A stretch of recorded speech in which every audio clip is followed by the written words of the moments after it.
The separation of concerns principle in Python emphasizes the importance of separating different parts of our code based on their distinct responsibilities or concerns. By doing so, we can improve the modularity and maintainability of our code, making it easier to understand and modify.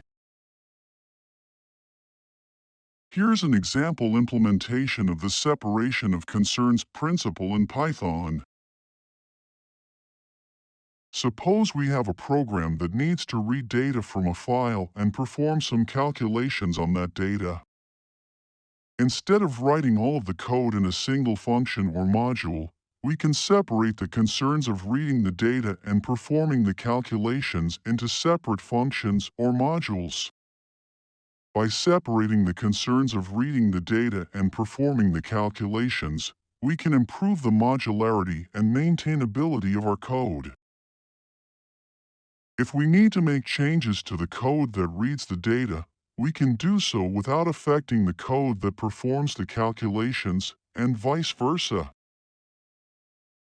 This approach also makes it easier to test our code, as we can test each function or module in isolation